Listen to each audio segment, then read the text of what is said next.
देखिए सौर ऊर्जा, सौर से सूर्य से बना है सौर, है ना। सौर ऊर्जा, भारत एक उष्णकटिबंधीय देश, मतलब समझ में आया आपको। ये कटिबंध होते हैं हमारी, ये कटिबंधीय पेटियां होती है ना। जैसे कल हमने पढ़ा था ग्लोब बना के, है ना, क्या बना के, हाँ देखो ये 0 डिग्री अक्षांश रेखा है, इस कर्क रेखा है 33 से 1/2 डिग्री अक्षांश, ये मकर रेखा है 33 से 1/2 डिग्री दक्षिणी अक्षांश, ये 66 से 1/2 डिग्री दक्षिणी अक्षांश, और ये 90 डिग्री है ना दक्षिणी ध्रुव है, और ये 90 डिग्री उत्तरी ध्रुव है, और ये 66 से 1/2 डिग्री उत्तरी अक्षांश है ना। और ये ग्रीनविच रेखा है, ठीक है। आप सूर्य भूमध्य रेखा पर सीधा चमकता है, ये कटिबंध कौन सा हो गया, उष्ण। यहाँ क्या होगी, गर्मी, उष्ण, है ना, क्या हो गया, उष्ण। और यहाँ पर ध्रुव है, यहाँ पर सूर्य की किरणें तिरछी पड़ती है, इसलिए यहाँ पर ठंडा प्रदेश, शीत प्रदेश, क्या है, यहाँ पर भी क्या है, शीत, ये उष्ण है, ठीक है। ये शीत कटिबंध है, उष्ण और शीत के मध्य उपोष्ण है, उपोष्ण कटिबंध है ना। यहाँ भी उष्ण और शीत के मध्य उपोष्ण है। आगे बात समझ में आ, हमारा भारत कहाँ है, 8 डिग्री 4 मिनट उत्तरी अक्षांश से हमारे भारत की अवस्थिति है, यानी भूमध्य रेखा से 8 डिग्री ऊपर, 8 डिग्री 4 मिनट ऊपर है। तो यहाँ उष्ण कटिबंध में है, किसमें है, हाँ, ये कर्क रेखा की हमारे भारत के लगभग मध्य से गुजरती है, तो उष्ण कटिबंध में है। तो हम यही तो पढ़ रहे हैं, भारत एक उष्ण कटिबंधीय देश है। क्यों है ये बात आपकी समझ में आ गई, भारत उष्ण कटिबंधीय देश क्यों है, क्योंकि यहाँ पर सूर्य की सीधी, अगर भारत की अवस्थिति उत्तरी में होती 33 से 1/2 डिग्री उत्तरी अक्षांश से ऊपर होता भारत, तो वहाँ पर शायद उपोष्ण कटिबंध होता, शीत और ठंडा दोनों का मिश्रण, या दक्षिण में होता है या दूर होता। लेकिन भारत बिल्कुल कहाँ है, भूमध्य रेखा के थोड़ा सा ऊपर है, 8 डिग्री 4 मिनट ऊपर से उसकी अवस्थिति प्रारंभ होती है, इसलिए उष्ण कटिबंधीय प्रदेश क्योंकि वहाँ गर्मी ज्यादा, जहाँ सूर्य की सीधी किरणें पड़ती है वहाँ बिल्कुल गर्मी ज्यादा होती है, तापमान ज्यादा। यहाँ सौर ऊर्जा के दोहन की असीम संभावनाएं है। अब जहाँ गर्मी ज्यादा पड़ेगी तो सूर्य की किरणें जब सीधी पड़ती है, गर्मी ज्यादा पड़ेगी तो सौर ऊर्जा बनेगी या नहीं बनेगी, यानी हमारे भारत में सौर ऊर्जा की अपार संभावनाएं हैं, तो है या नहीं, सौर ऊर्जा के दोहन की, दोहन का मतलब उत्पादन की असीम संभावनाएं, असीम जिसकी कोई सीमा नहीं है, ऐसी संभावनाएं सौर ऊर्जा की हमारे भारत देश में। फोटोवोल्टाइक प्रौद्योगिकी द्वारा धूप को सीधे विद्युत में परिवर्तित किया जाता है, प्रक्रिया है, एक प्रौद्योगिकी ऐसी तकनीक हमारे पास है जिसके द्वारा फोटोवोल्टाइक प्रौद्योगिकी के द्वारा धूप को सीधे विद्युत में बदला जाता है। जैसे सौर पैनल लगा हुआ है वो इसी प्रौद्योगिकी का काम है। इसी तकनीकी के माध्यम से हमने ऐसी प्लेटें सौर ऊर्जा की बनाई है जो फोटोवोल्टाइक प्रौद्योगिकी के अंतर्गत आता है। बड़े सौर ऊर्जा संयंत्र देश के विभिन्न भागों में स्थापित किए जा रहे हैं, बड़े बड़े संयंत्र। ऐसी अपेक्षा है कि सौर ऊर्जा के प्रयोग से ग्रामीण घरों में उपयोग तथा लकड़ी पर निर्भरता को न्यूनतम किया आने वाले समय में ऐसी सौर ऊर्जा से ग्रामीण घरों में जो उपले काम में लिए जाते हैं एनर्जी के रूप में, और जो लकड़ी काम में ली जाती है, अम्युनिशी पर निर्भर है या प्राकृतिक के साथ धीरे धीरे इसको कम किया जा सकता है। जो गाँव में काम ले रहे हैं हम उपले लकड़ी, इस पर हमारी निर्भरता कम होगी और सौर ऊर्जा जब हमारे आ जाएगी तो हम ज़्यादातर इस पर निर्भर हो जाएंगे। पवन ऊर्जा और सौर ऊर्जा के काफी प्लांट केंद्रीय सरकार के द्वारा भी संचालित किए जा रहे हैं और वहाँ की मध्य प्रदेश सरकार के द्वारा भी और हमारे राजस्थान सरकार के द्वारा भी काफी जगह गवर्नमेंट प्लांट लगाए जा रहे हैं। आज आप घर में रह लो कोई बात नहीं, कल से आप शहर में जाओगे, महानगर में जाओगे, वहाँ पे मकान बनाओगे तो आपके लिए पहले कंपल्सरी शर्तें हैं कि आपको बिजली खुद ही बनानी है। हम बिजली आपको, सरकार बिजली आपको महानगर में 1.5-2 घंटे फ्लैटों को बिजली गवर्नमेंट, क्योंकि बिजली अगर आपको फ्लैटों में दे दी तो फिर ग्रामीण क्षेत्रों में क्या दे, क्योंकि आप सक्षम हो, महानगर में मकान बना रहे हो, फ्लैट बना रहे हो, इतनी बड़ी बिल्डिंग बना रहे हो तो बिजली भी पूरी पैदा है। इसलिए वहाँ कंपलसरी है फ्लैट बनाने पर कोई भी कॉलेज या कोई भी यूनिवर्सिटी जब बनती है तो अपनी बिजली खुद सबसे बनाती, सौर पैनल लगाए। आज जहाँ पेट्रोल पंप लग रहे हैं उनको बिजली गवर्नमेंट नहीं देती, आप अपनी बिजली खुद हर पेट्रोल पंप के ऊपर देखना वहाँ सौर पैनल लगा, आप क्या तेरा में चले जाइए, कोई भी चले जाइए। दूसरी बात, पर्यावरण प्रदूषण नहीं हो, आप पेट्रोल इतना डाल रहे हो, लोगों को दे रहे हो, इससे पर्यावरण प्रदूषण हो रहा है, तो आप ग्रीन हाउस भी बनाए, वहाँ ग्रीन घास लगी रहती है पेट्रोल से, देखना हरे भरे पौधे लगे रहते हैं, फूल के घास लगी रहती है, एक बगीचा वहाँ पर रहता है। क्यों? क्योंकि आप इतना प्रदूषण कर रहे हो तो थोड़ा समाज सेवा का काम भी,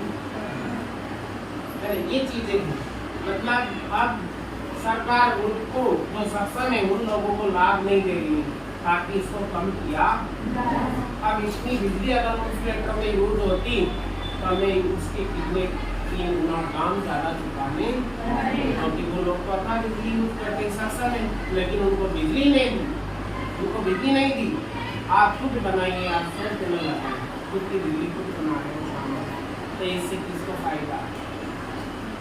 हम ग्रामीण क्षेत्र में फायदा तो असक्षम है, ये काम नहीं कर सकते हैं, उनको बिजली मिल रही है।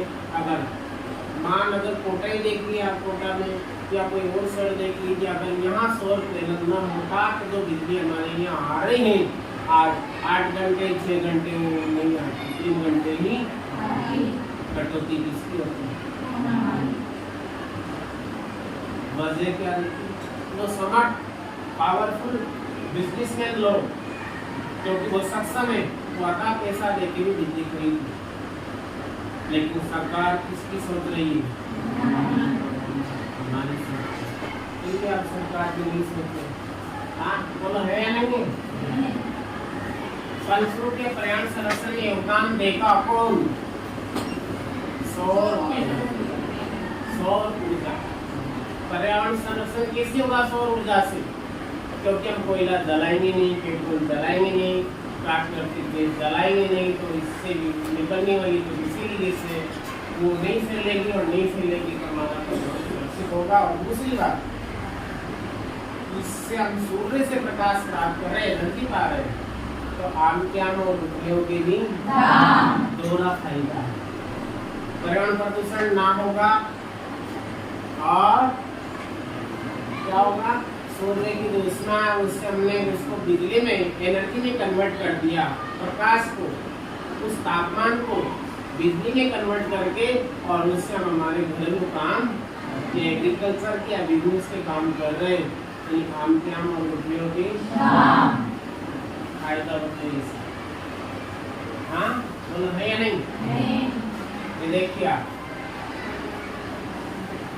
लोन करेंसर बीकानेर में है, 15 CHD दुग्ध उत्पादन समिति लोन करेंसर, यानी लोन करेंसर बीकानेर में है, जिसे राजस्थान का राजकोट कहा जाता है।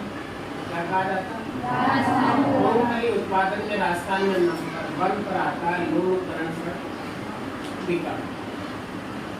यहाँ पर ये सौर ऊर्जा का सिस्टम दिखाया, सौर ऊर्जा से इलेक्ट्रॉनिक दुग्ध परीक्षण उपकरण, देखिए ये चल रहा है, लोग देख रहे हैं गांव के अंदर से, और दिमाग में इसी प्लानिंग कर रहे हैं कि हम भी ऐसा करें। अभी हमारी प्लानिंग दिमाग में है, हकीकत में व्यवहार में भी नहीं है। तो ये खाद्य आपूर्ति में भी खाद्य की पर्याप्त आपूर्ति होगी। ये सौर ऊर्जा, तो सौर ऊर्जा क्यों आवश्यक है?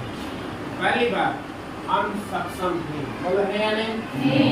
क्योंकि हम मुख्य कटिबंधीय प्रदेश या देश से हमारा गांव पर सूर्य की सीधी किरणें, उन्होंने इसका लाभ लिया जाए, उन्होंने इसका फायदा उठाया इसका। अगर अपने दक्षिण ध्रुव या उत्तरी ध्रुव या शीत कटिबंध में होते तो क्या ये लाभ मिलता? नहीं, इतना नहीं, क्योंकि यहाँ तो तापमान भरपूर है, सफलता मिले या नहीं मिले तो मुकद्दर की बात। कहा जाता है कि हमें मंदिर मिले या न मिले तो किस्मत की बात है, हम प्रयास ही न करें ये गलत बात है। वो क्या हूँ, सही कह रहा हूँ हाँ। और हम और आप साथ मिलकर हाथ मिला लें, इस शिक्षा की व्यवस्था में तालमेल बिठा लें तो हमारी सफलता को आप वो दिन को यानी आप और हम मिलकर इस शिक्षण व्यवस्था में हाथ मिला लें और अपने अमूल्य महत्वपूर्ण समय की आहुति दे दें इस शिक्षण व्यवस्था को, तो हमारा जो सपना है वो अपना जीवन। लेकिन हमारे यहाँ आंधियाँ धूप बड़ी आंधियाँ भी खूब चलती है, बोलो चलती है नहीं चलती? पश्चिमी रेगिस्तान में जब आंधियाँ चलती है तो हमारे यहाँ की मिट्टी रेतीली भूमि एक जगह से हवा का साथ पाकर उठती है और उड़कर दूसरे स्थान पर जा कितनी तीव्र वेग से आंधियाँ यहाँ पर आती है, जिसको हम क्या कहते हैं,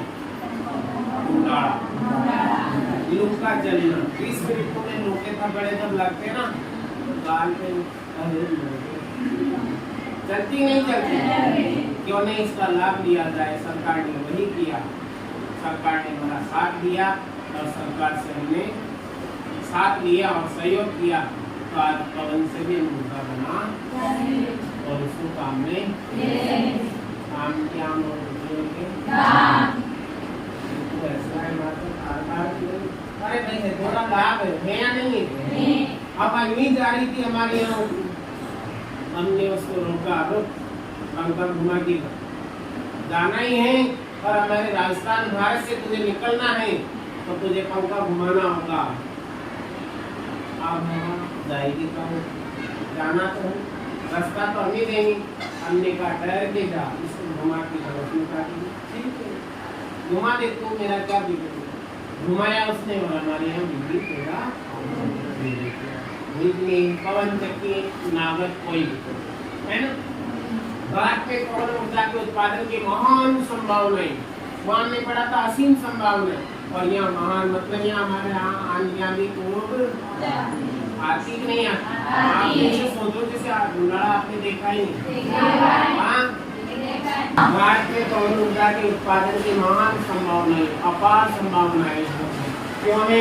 भारत में पवन ऊर्जा फार्म की विशालतम पेटी तमिलनाडु में नागरकोइल, तमिलनाडु में है नागरकोइल से मदुरई तक अवस्थित है। पेटी है, पेटी का मतलब यहाँ पंखे के ऊपर पंखा लगा हुआ, क्या गलियारा है एक तरह से, जहाँ से हवा पूरे गति से निकलती है, वहाँ पर ये प्लांट लगाया गया है क्या। और इसके अतिरिक्त आंध्र प्रदेश, कर्नाटक, गुजरात, केरल, महाराष्ट्र तथा लक्षद्वीप में भी महत्वपूर्ण पवन ऊर्जा फार्म है। नागरकोइल और जैसलमेर देश में देखो हमारा भी नाम है, मैंने कहा था पश्चिमी राजस्थान, पश्चिमी रेगिस्तान, काटक नहीं कहा, दूध बड़ी आंधी है यही। पवन ऊर्जा के प्रभावी प्रयोग के लिए जाने पश्चिमी जो रेगिस्तान है वहाँ पर काफी बड़ी बड़ी आंधियाँ चलती हैं और वहाँ पर हमारे राजस्थान में पवन ऊर्जा की अपार संभावनाएं हैं और हम इस पर काम कर रहे हैं। भारत सरकार और राज्य सरकार मिलकर इस पर काम कर रही है। आने वाले समय में ये पवन ऊर्जा समझ में है आपको, यानी हवा के द्वारा बिजली ऊर्जा एनर्जी पावर हासिल करना। फोटो देख लिया आप अच्छे से। अब बायोगैस पर आते हैं।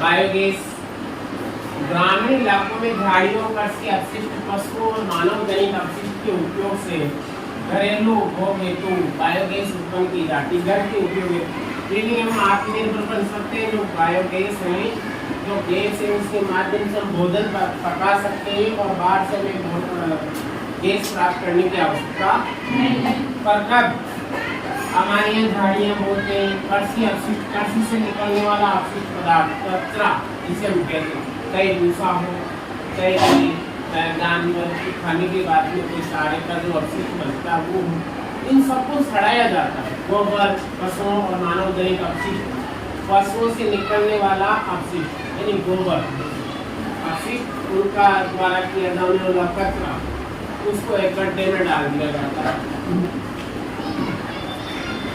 मानव दैनिक अपशिष्ट मानव बहुत सी गतिविधियां इस धरती पर रहकर करता है।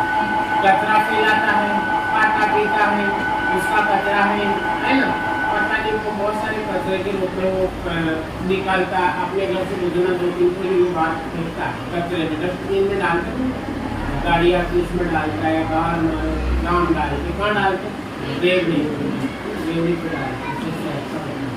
अब उसको क्या है उस सारे कचरे को मिश्रण करके उसमें पानी डालकर उसको सड़ाया जाता है और सड़ने के बाद उसमें गैस तैयार होती है। उस टैंक को पैक कर दिया जाता है, उसमें एक पाइप लगा दिया, वो गैस जलती है, एनर्जी देती है और उसको पाइप के द्वारा हमारे चूल्हे तक ला सकते हैं और घर के भोजन बनाने में, खाना बनाने में, खाना पकाने में उसको काम पूरा कचरा भी हमने निस्तारण कर दिया। जानवरों से निकलने वाला, खेती से निकलने वाला, हमारे घर का कचरा, केले के छिलके, फल फ्रूटों के छिलके, सब्जियों का अपशिष्ट, सब जानवरों से निकलने वाला सब एक गड्ढे में डाल दिया, पैक कर दिया, सड़ा दिया और उसी से हमने गैस बना। अपशिष्टों का निस्तारण और उससे सदुपयोग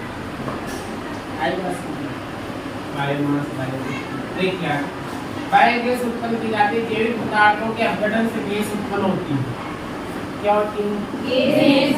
बात हमने सुना थी, जिसकी तापीय सक्षमता मिट्टी के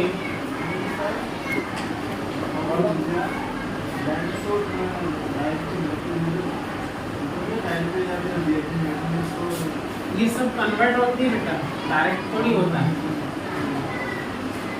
बिजली पैदा होती है टरबाइन से। जैसे आप गैस से घुमाएं, कोयला जलाकर घुमाएं, या आप जल से घुमाएं, या सूर्य के प्रकाश से घुमाएं, या आप पवन से घुमाएं, टरबाइन जब तक न घूमेगी तब तक बिजली कैसे घूमेगी। अभी जैसे हम इसको देखते हैं, सौर ऊर्जा ये डायरेक्ट हो जाती है कन्वर्ट, बैटरी में आते हैं, बैटरी से डायरेक्ट उसमें है ना, ताप है डायरेक्ट बन रहा है, एनर्जी चल रहा है, पवन घुमाएगी। अब उससे एनर्जी कैसे टरबाइन घूमेगी, पवन हवा से तो टरबाइन ही घूमेगी, पंखा घूमेगा और पंखा नीचे उससे जैसे भी जिस माध्यम से पाइप लगा के पाइप घूम रहा है, पंखा घूम रहा है तो पाइप घूम रहा है ना, पाइप घूम रहा नीचे वो टरबाइन घूम रही, मतलब जनरेटर जो बिजली बनाता है, जनरेटर होता है ना साथ ही जहाँ में लगा इंजन घुमाता है ना उसको, तभी तो बिजली देता है। तो वह इंजन का काम कर रहा है कौन, पंखा, नीचे जनरेटर घूम रहा है, टरबाइन जिसे हम कहते हैं बिजली पैदा करती है। ये कुछ चीजें जिनसे डायरेक्टली हो रही है, कुछ चीजें जिनसे हम टरबाइन घुमाकर इनडायरेक्टली रूप में बिजली बनाते हैं। और जिसकी तापीय सक्षमता, ये चीजें दैनिक जीवन में बहुत आवश्यक है, इनकी जानकारी हमें होनी चाहिए। ये देखो बायोगैस सेल, बोलो है ना क्या, बायोगैस सेल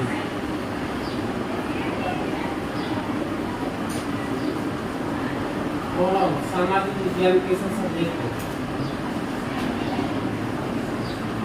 अच्छा है,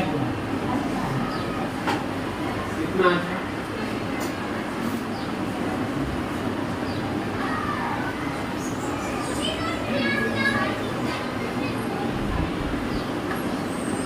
देखो तेल है, मिट्टी, तेल, उपलों और चारकोल के फिक्स आदि होती है।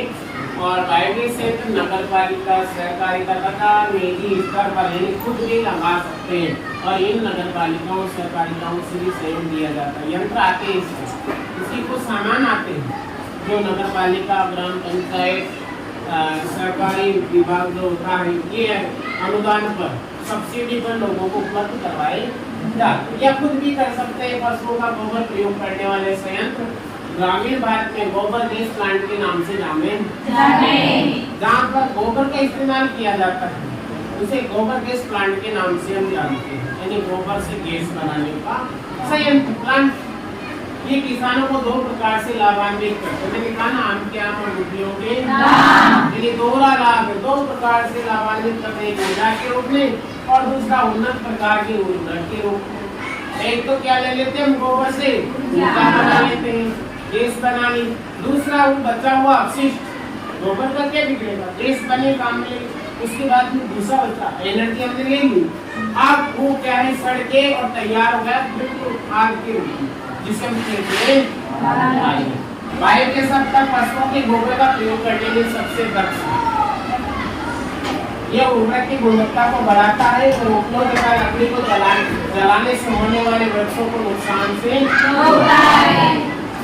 जब इनको जलाते हैं वृक्षों को किसको नुकसान, अब उपले बनेंगे नहीं तो जलाएंगे नहीं तो वृक्षों को नुकसान नहीं होगा। तो फिर गोबर का करेंगे क्या, गोबर को सड़ाएंगे, सड़ाने से गैस बनेगी तो उससे हम क्या बनाएंगे। तो अब हमें किसकी जरूरत नहीं, उपले उपला खत्म, लकड़ी काटेंगे नहीं तो जलाएंगे। अब दोनों को जलाएंगे नहीं, इनसे निकलने वाले जो घुसना है उससे वृक्षों को नुकसान नहीं होगा। वृक्ष भी बच गए जलाने से भी, और उपले जलाने से जो निकलने वाले गैस से वृक्ष को तो नुकसान होगा, वो भी बच गया और हमारा खाना भी बनकर तैयार हो गया। 3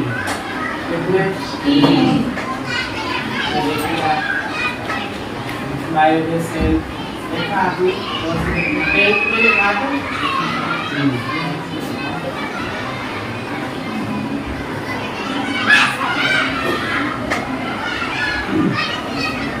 देखो, हमने सौर पढ़ा, हमने पवन पढ़ा, उसके बाद में बायोगैस पढ़ा। अब हम आ जाते हैं ज्वारी ऊर्जा। ये ज्वारी ऊर्जा क्या होती है, आज से पूछा जाए गैर परंपरागत ऊर्जा के स्रोतों के बारे में समझा सकते हैं, लेकिन किसी एक को पूछ लिया जाए, मान लो सब सौर ऊर्जा बता दोगे, पवन बता दोगे, बायोगैस आपने समझ लिया, लेकिन आपसे ज्वारी ऊर्जा के बारे में पूछा जाए तो क्या बताओगे। हाँ, ज्वारी ऊर्जा के बारे में पूछा जाए तो क्या पढ़ेंगे, इसे समझेंगे और समझकर वो भी पूछा जाएगा इसके बारे में। देखिए, महासागरीय तरंगों का बात कहाँ की आती है, समुद्र।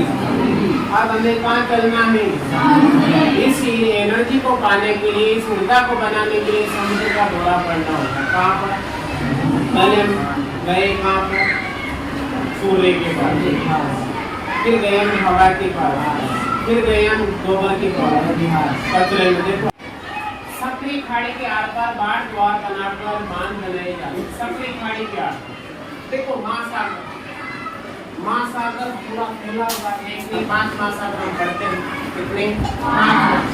अब इन महासागरों में जहाँ पर नदी का मुहाना है, नदी जब समुद्र में जाकर गिरती है तो वहाँ पर सक्रिय नालियाँ होती।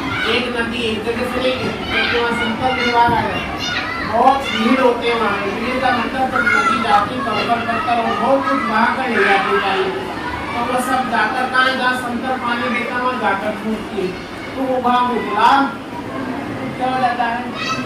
तो जब नदी गिरती है समुद्र में तो वो एक जगह से सीधी नहीं जाती, वो यहाँ से इधर फैल जाती, इधर फैल जाती, कहीं इधर फैल जाती, बहुत सी जगह से जाकर होती वही का नालियाँ बच जाती है, बहुत सारी क्या बन जाती है। इन्हीं नालियों में सक्रिय खाड़ी के आर पार बाढ़ द्वार बनाकर बांध बनाए जाते हैं।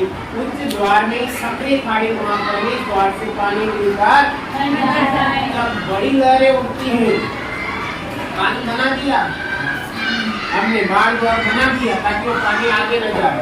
और वो जब बाढ़ द्वार बनाने के बाद में जब समुद्र में ज्वार उठता है, बड़ी लहरें उठती है, तो उस समुद्र का पानी वहां तक चला, तक पानी बढ़ जाता और द्वार बंद होने पर पानी नहीं आगे नहीं जाता। ये द्वार बड़ी बना दिया ना वहाँ पर बांध द्वार, वो पानी वहीं बढ़ जाता, आगे नहीं जाता, वहीं रह जाता। बाढ़ द्वार उतरने पर द्वार उतरता है, बांध के पानी को इसी रास्ते पाइप द्वारा समुद्र की तरफ बहाया वापस रिटर्न किया जाता है। जब ज्वार ऊपर उस पानी को किया जाता है, इसको फिर प्रेशर से किसकी तरफ, समुद्री की तरफ, महासागर की तरफ बहाया जाता है, जो इससे उल्टा होता है टरबाइन की ओर ले जाता है। मतलब लहर उठने से पानी हमने ले लिया अंदर सागरी खाड़ी में और उसको बंद कर दिया। अब पानी जाएगा, इसके कंट्रोल में पानी हमारे लिए होगा। पानी किसके कब्जे में, किसका, समुद्र महासागर। अब वो हमारे लिए, अब पानी वही करेगा जो हम तो करेगा कि हमें करवाना क्या है, हमारा एक ही काम, हमें मदद करवाएगी। जब उसको हम प्रेशर से छोड़ेंगे, गेट खोलेंगे, ज्वार उतरने पर, समुद्र की लहरें शांत होने पर, तो वो प्रेशर से जाएगा, क्योंकि निचला स्थान समुद्र की। जब वो जाएगा तो बीच में अब जा ही रहा है तो टरबाइन और घुमाएगा और टरबाइन इसकी घुमाएगा। तैयार, तैयार। ये होती है ज्वार। ये जब ज्वार आता है उसको हम किसी सब्जी खाड़ी में चेक कर लेते हैं, गेट लगा देते हैं, बांध द्वार कर देते हैं, बाट द्वार बना देते हैं, पानी रुक जाता है। जब ज्वार समाप्त होता है, सागरी लहरें नीचे बैठती है, तब हम उस पानी को प्रेशर से क्या करते हैं, बहाते हैं समुद्र की ओर और बीच में हमने टरबाइन स्थापित कर रखी है। टरबाइन जब घूमती है तो बिजली उत्पादित बनी। बात की खंबात की खाड़ी, मैंने कहा था कच्छ रण और खंबात की खाड़ी में आने वाले समय में पढ़ेंगे। आज आ गया कच्छ की खाड़ी, वो भी आ गया तथा पश्चिमी तट पर गुजरात सारी चीजें आ गई।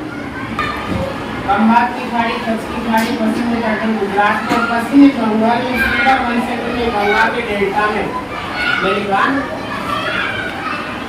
डेल्टा में ज्वारीय तरंगों द्वारा ऊर्जा उत्पन्न करने के आदर्श रसायन कहाँ पर, खंबात की खाड़ी में, कच्छ के रण में, पश्चिमी तट पर गुजरात में, खंबात की खाड़ी में, कच्छ का रण, पश्चिमी बंगाल में, सुंदरबन डेल्टा जहाँ पर गंगा नदी समुद्र में गिरती है, उसे सुंदरबन डेल्टा के नाम से जाना जाता है। और वहाँ पर ज्वारीय ऊर्जा बनाने की अपेक्षित दशाएं उपस्थित है।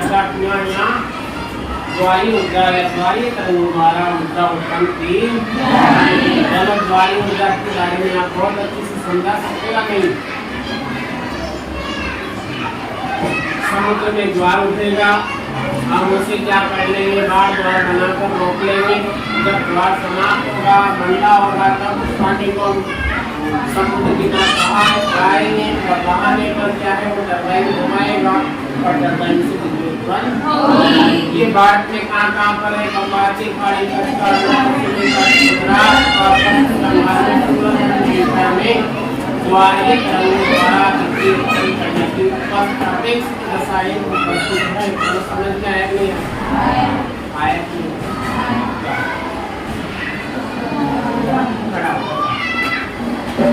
कैसे बनाएंगे पानी को बांध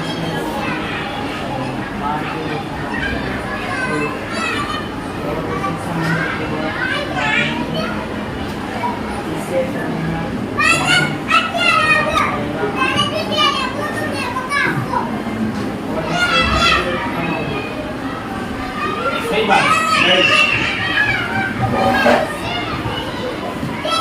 नहीं सुनिए, बताएगा वही जो मैंने बताया और क्या बताया, कर रहा है तो वही बता रहा हूँ, सही बताया उसने सारा सुना। भूत आती ऊर्जा, सौर होगी, पवन होगी, बायोगैस होगी और अब आपकी भूत आती। अब आपको थोड़ा थोड़ा ये भी समझ में आ रहा होगा, जब हमने 4 पढ़ ली तो 5वीं वो यानी भूमि की ताप के ताप से नहीं, भूमि का जब सूर्य का इतना ताप है तो क्या सूर्य का ताप धरती में नहीं समाएगा? और उस धरती का ताप जाएगा क्या नीचे पाताल लोक में? ऊपर जब वो ताप समा जाता है, जब हमने समुद्र से लहरें बंद कर दी, धरती ने भी ताप क्या कर लिया, ग्रहण कर लिया, धरती क्या करेगी, उस ताप को छोड़ देगी।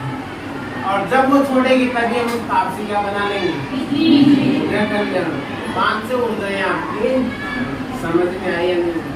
भू ताप की पृथ्वी के आंतरिक भागों से ताप का प्रयोग कर उत्पन्न की जाने वाली विद्युत को भू ताप की ऊर्जा सब नहीं समझो, हटने की जरूरत नहीं। भू ताप यानी भूमि से या भूमि को ताप, भूमि के ताप को भूमि का ताप का प्रयोग कर या उसको इस्तेमाल में लेकर विद्युत बनाई जाती है, जो ऊर्जा प्राप्त की जाती है उसे भू ताप की ऊर्जा। भू ताप की ऊर्जा इसके अस्तित्व में होती है क्योंकि बढ़ती गहराई के साथ पृथ्वी प्रगामी ढंग से प्राप्त हो जाती है। जो नीचे जाते भूमि की ऊपरी सतह पर ठंडी हो जाती है, लेकिन निचली सतह पर ठंडी नहीं होती। एक चीज वो बता देता हूँ आपको, आपके अनुभव आप भी कहेंगे जिसका आपको अब तक पता नहीं कि जब ग्रीष्म ऋतु में ताप बहुत ज्यादा होता है तो धरती की सतह बहुत तीव्र गर्म होती और रात्रि के समय ठंडी होती, लेकिन 12 बजे से पहले धरती ठंडी और सुबह के समय हमें हल्की हल्की ठंडक महसूस होती ग्रीष्म ऋतु, यानी ऊपरी सतह ठंडी होती, लेकिन 5 फीट 10 फीट अंदर की जगह ठंडी नहीं होती है क्योंकि उससे जितनी देर से वो गर्म होती है उतनी देर से ठंडी होने में भी, लेकिन उससे पहले सूर्य की किरणें फिर गिरने लग जाती है तो वो ताप नीचे चला, जितनी गहराई पर जाता उतनी ज्यादा गर्माहट होती है। ऊपरी सतह तो रात्रि होने पर ठंडी हो जाती है, लेकिन नीचली सतह ठंडी नहीं होती। इसलिए सर्दी के दिनों में जो ट्यूबवेल बोरवेल से नलकूप से आने वाला जल गर्म होता है और कुएं का जल भी गर्म होता है। ऊपरी सतह ठंडी हुई तो क्या हुआ, इसमें तो ताप पहले का समय होगा, आप देखते हो कि और ग्रीष्म ऋतु में भी गर्म होता है, लेकिन उसका ताप धीरे धीरे समाता इसलिए इतना गर्म नहीं होता। और यही कारण है कि शीत ऋतु में गर्म जल ताप, क्योंकि वो ताप जब ऊपरी सतह ठंडी है, ऊपरी सतह जब ठंडी है तो वो ताप धीरे धीरे क्या आता है ऊपर, और ऊपर आता है तो जल को गर्म करता है। इसलिए नहीं पड़ रही, इसलिए वो ऊपर से गर्म नहीं तो वो ताप वापस रिटर्न होगा कि नहीं होगा, इसलिए वो जल गर्म। आई बात हो रहा है शंकर लाल, मैं सीधा सीधा कुछ कह जाऊंगा इसलिए खोया मत करो। देखिए जहाँ भी भू ताप की प्रवणता अधिक होती है वहाँ उच्च गहराई पर के अधिक तापमान, जहाँ तीक्ष्ण किरणें पड़ती हैं वहाँ ऊपरी गहराइयों पर ऊपरी सतह पर भी तापमान ज्यादा होता है।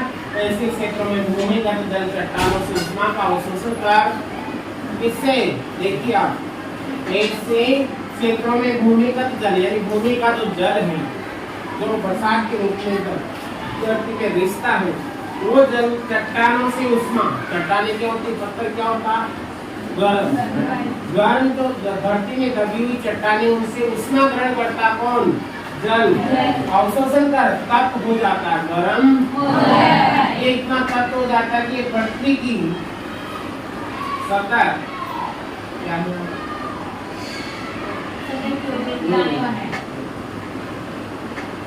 ये इतना गर्म हो जाता है कि पृथ्वी की सतह की ओर उठता है तो ये भाप में परिवर्तित हो जाता है। इतना ग्रीष्म की जल क्या करता है, वाष्प बन जाता है, भाप बन जाता है ना, भाप में बदल जाता है। और इसके बाद देखिए आगे इसी भाप का उपयोग टरबाइन को चलाने और विद्युत उत्पन्न करने के लिए किया जाता है। अब ये भूगर्भ में समाई हुई जो गर्मांड वो चट्टाने गर्म होती है, चट्टानों से जल गर्म होता है, जल अवशोषण करके उस गर्मांड को जब वो भाप में परिवर्तित हो जाता है ऊपरी सतह पर आते आते, तो जब धरती से दबाव के कारण वो भाप के रूप में बाहर निकलता है और प्रेशर से जब आता है तो उससे टरबाइन और टरबाइन घूम जाती है तुम्हारी ऊर्जा। आई बात भू तापी यानी भूमि भी गर्म होती है। जहाँ जहाँ गर्म है, जहाँ जहाँ उष्णा है, वहाँ से हमने बिजली बनाई है। देख क्या है, भारत में सैकड़ों गर्म पानी के चश्मे। चश्मे का मतलब क्या है? गर्म पानी के चश्मे।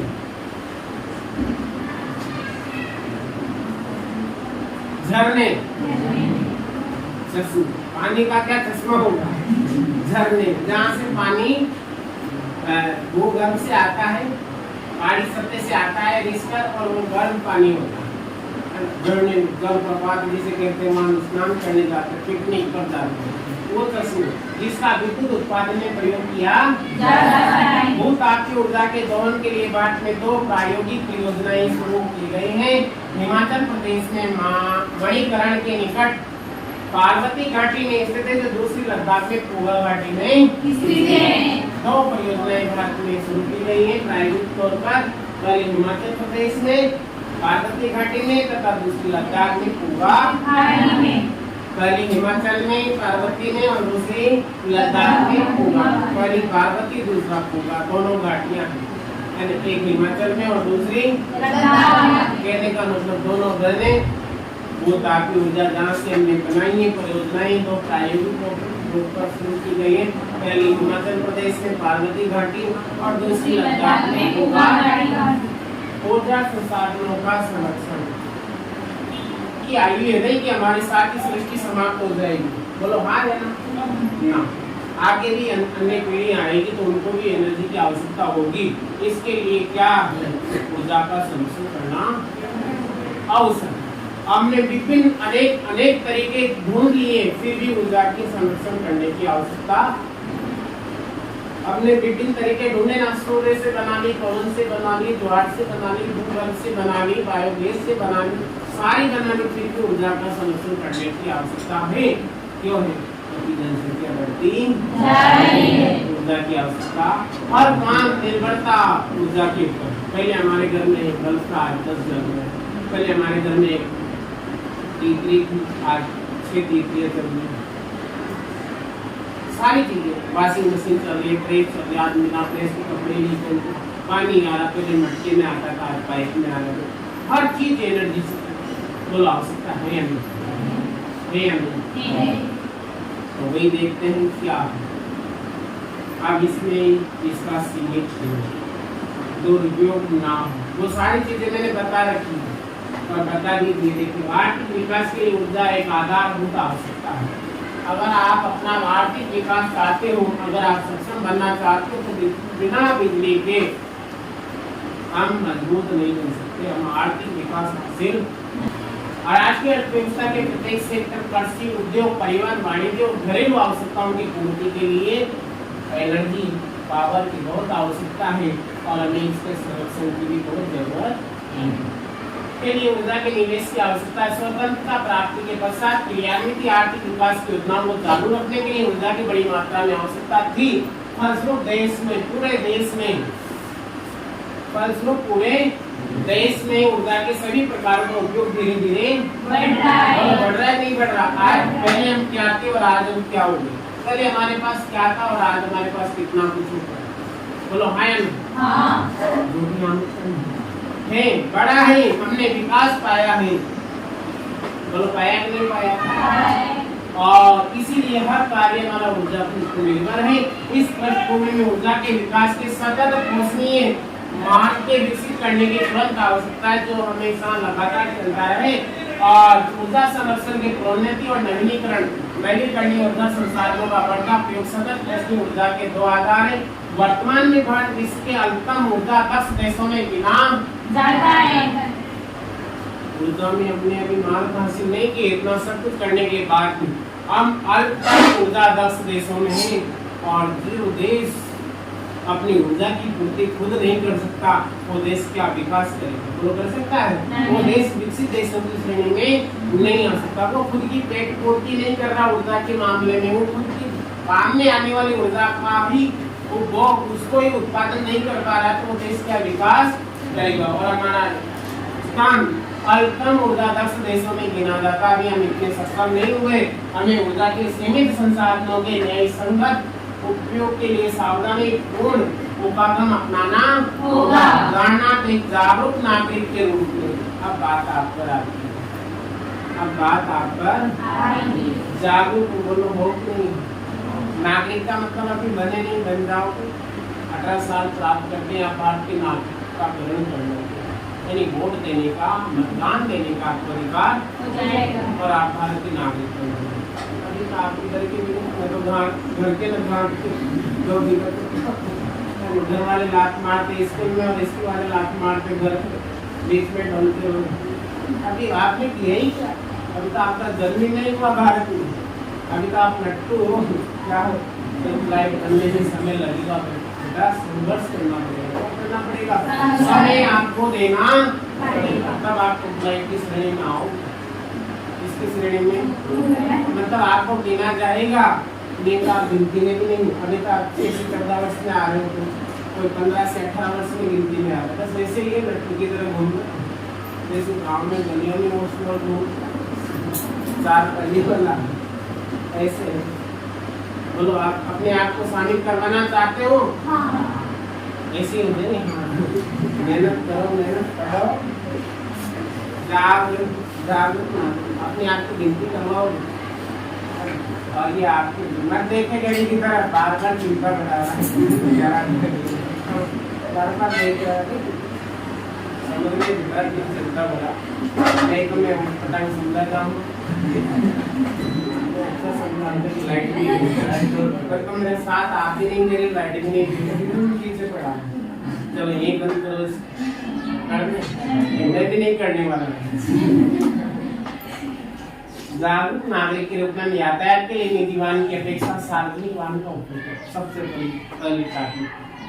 जब प्रयोग न हो रहे तो बिजली बंद करके विद्युत बचत करने वाले उपकरणों के प्रयोग से तथा गैर पारंपरिक ऊर्जा साधनों के प्रयोग से अपना छोटा योगदान हम कुछ नहीं कर सकते, पर हमारे स्तर भी कितना तो कर सकते हैं, कितना कम भला काम कर सकते हैं, कम बचत कर सकते हैं। फालतू अगर है तो उसका उपयोग न करें, गैर परंपरागत ऊर्जा का साधन ले लें, है ना। लाइट आ रही है और फिर भी ज्यादा अगर परमाणु नहीं है, बिजली से कम बचत है, ये क्या है? आप तो हंसते हो, पर हम क्यों चल रहे हैं? इसी के लिए धरती पर आए क्या? मैं नहीं कह रहा, आप कह रहे। आखिरकार ऊर्जा की बचत ही ऊर्जा उत्पादन है, कुछ भी नहीं। जैसे आपने छात्रों की बंद करके बहुत अच्छा होगा, और आपका शिक्षक होने के नाते मैं अपने आप को सौभाग्यशाली मानता हूँ। और मैं भी अक्सर बंद करवाता हूँ, आप चलाते तो मेरा मैं आपका तो नहीं करवाता, नहीं तो आप लोग मेरा तो मैं अक्सर बंद करवाता। थोड़ा समझ में नहीं आया नहीं है? ऊर्जा की बचत कैसे करेंगे? ऊर्जा की बचत ही ऊर्जा का उत्पादन है।